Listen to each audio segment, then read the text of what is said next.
You guys know we try to stay nonpartisan here as much as we can, other than the occasional snippy comment. I was really on the fence about including this one. So the headline says the biggest breach of US government data is underway.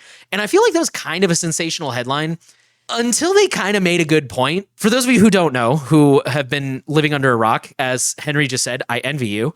Trump took office and Trump established the Department of Government Efficiency, just like he said he would, and put Elon in charge of it, just like he said he would. And Elon has basically just been walking into any government agency he feels like, setting up shop and saying, I'm the boss now. Maybe not the boss, but he's basically saying, like, give me access to all your stuff. At the time of recording, they have gained access to sensitive government data, including the information of millions of federal employees, payment systems handling $6 trillion in transactions, databases containing personal information of millions of students and financial aid recipients, Medicare, Medicaid data, and personnel systems at the National Oceanic and Atmospheric Administration. And by the time this comes out, I'm sure they'll have set up shop in other agencies. So here's the part where they kind of convinced me, and I was like, oh, maybe this is worth mentioning. Doge staff have questionable cybersecurity practices. One of them, for sure, according to Brian Krebs, has come from a known, very violent cybercrime group. A couple of them have had ties to the alt-right, but the article cites things like using personal Gmail accounts to access government calls, potentially connecting unauthorized email servers to the government network, something Hillary's emails. The security clearances are unclear. Most of them have never been through a clearance. Elon Musk has never been through a clearance. Their temporary clearances may not provide sufficient authority to access restricted systems. And there's just a lot of lack of transparency. Like, nobody really knows what they're doing. Nobody knows what they're looking for. I saw somebody claim that they're carrying out hard drives out of some of these buildings. I don't know how true that is. That's just a thing I've seen. Even if you are a fan of the current administration and Elon Musk, I think it's fair to say that transparency, we should know something. Like, I don't think that should be a hot take. Like, we should know something. A really important detail here, I don't know if you said this specifically, pretty much every person's social security number is accessible to the team right now. This isn't just like federal workers. Like, if you paid your taxes and you're in the system in any way, your data is just being handled in a way that you have zero control over. We don't know what's going to happen. And they're not even being transparent, but they're saying it's read-only, as if that's the best case scenario, which apparently it is.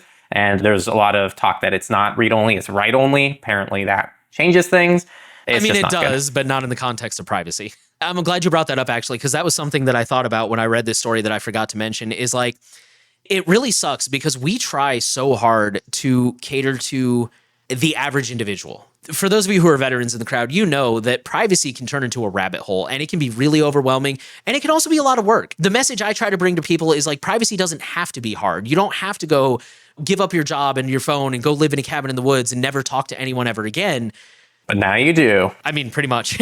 But this just illustrates the difficulty of just doing normal things that you kind of have to do to participate in society. Like Henry said, paying your taxes. We generally tend to stay away from like government threat models because that can very quickly become very overwhelming and very complicated. And it's really not good to stand here and give like universal advice like this about like, oh, if you're being targeted by a government, here's what you should do, because that situation is going to vary based on your resources, why they're targeting you, what government it is, so on and so forth.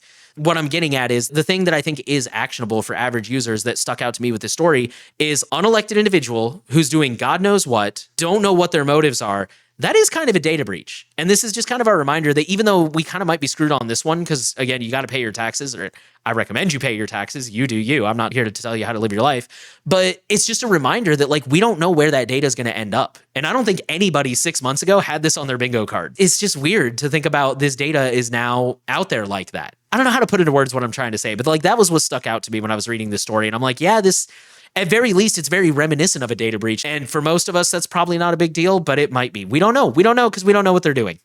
You just watched a clip from our main podcast, Surveillance Report, where we talk about privacy and security news every single week to keep you all updated on the newest threats and how to prevent them from happening to you. If you want to learn more and stay updated, check it out here on the screen or in the description.